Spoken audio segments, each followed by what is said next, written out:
এটাই হচ্ছে নাগোয়া মসজিদ। আর ইন্দোনেশিয়ান স্টাইলের ভাজি। ইন্দোনেশিয়ান মেয়েকে দেখছি, মেয়েটা মারাত্মক সুন্দরী। আমার এই সফর শুরু হয় কানাজাওয়া থেকে। প্রথম দিনে এসেছিলাম গিফুতে, প্রায় 200 কিলোমিটার পথ পাড়ি দিয়ে। গিফু থেকে আজকে এসেছি নাগোয়াতে, নাগোয়া মসজিদের খোঁজে।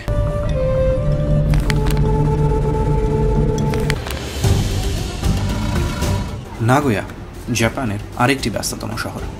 নাগোয়াকে আপনি একটি মিনি টোকিও বলতে পারেন। ওকে, ওই যে পিছনের যেই বিল্ডিংটা দেখা যাচ্ছে এটাই হচ্ছে নাগোয়া মসজিদ, নাগোয়া মস্ক। তো আমি নাগোয়া চলে আসছি, এখন প্রায় মাগরিবের সময়ও হয়ে আসছে।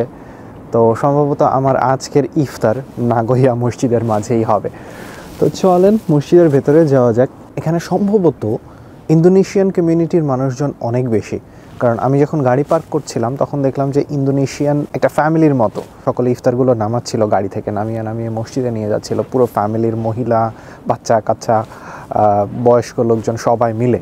হাউএভার আজকের ইফতারটা এখানে করা যাক। চলুন নাগোয়া সম্পর্কে কিছু তথ্য জানা যাক। নাগোয়া আইচি প্রেফেকচারের রাজধানী। জাপানের ম্যাপের ঠিক পূর্ব দক্ষিণ কোণার দিকে একটি শহর হলো নাগোয়া, যেটিকে জাপানের চতুর্থ বৃহত্তম শহর বলা হয়। নাগোয়াতে প্রায় 2.3 মিলিয়ন মানুষের বসবাস। জাপানের বিখ্যাত অটোমোবাইলস কোম্পানি টয়োটা কর্পোরেশনের হেড অফিস নাগোয়াতে অবস্থিত। এমনকি আইচিতে একটি মস্ত বড় টয়োটা সিটি রয়েছে।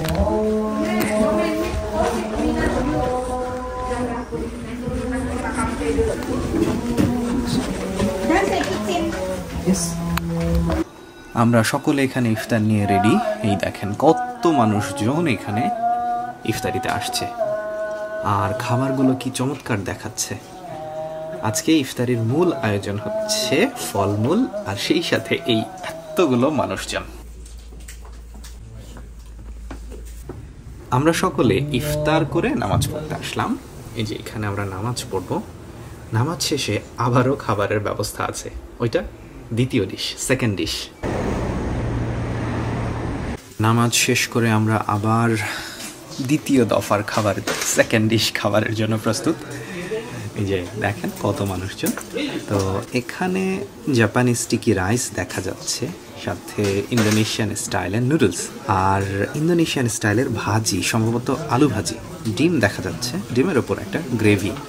এবং এই পুরো জিনিসটা যেভাবে বানিয়েছে এটাকে বলা হয় হচ্ছে জাপানি বেন্তো স্টাইলের। ভালো ব্যাপার হচ্ছে এই যে দেখেন কত মানুষজন একসঙ্গে বসে আমরা খাচ্ছি। এখানে একটা ব্যাপার খুব খেয়াল করার মতো, অনেক আফ্রিকান মুসলিমদেরকে আমি নাগোয়া মসজিদে এসে পেয়েছি। এর বাইরে কিছু বাংলাদেশিদেরকে দেখলাম, ওরা সম্ভবত স্টুডেন্ট, এখানে পড়াশোনা করে হয়তোবা।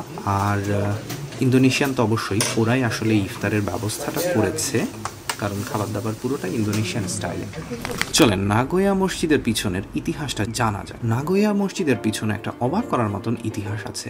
1926 সালে রুশ বিপ্লবের পরের রাশিয়ায় ধর্মের স্বাধীনতা থেকে বঞ্চিত 10টা তাতার মুসলিম পরিবার জাপানের নাগোয়া শহরে আসে। এরাই পরবর্তীতে এখানে দোতলা বিশিষ্ট একটি মসজিদ নির্মাণ করে। মর্মান্তিক ব্যাপার এই যে 1945 সালে দ্বিতীয় বিশ্বযুদ্ধের সময় ইউএস মিলিটারির এয়ারক্রাফট B-26 এর এয়ার স্ট্রাইকে পুরো মসজিদটি ধ্বংস হয়ে যায়।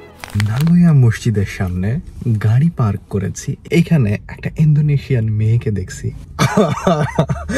রোজা আছে বলা ঠিক না, মেয়েটা মারাত্মক সুন্দরী।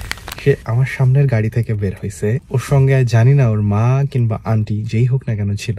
মেয়েটা গাড়ি থেকে বের হওয়া মাত্র আই ওয়াজ জাস্ট শকড। মনে হচ্ছিল গাড়ি থেকে একটা পরী বের হচ্ছে, এতটা সুন্দর।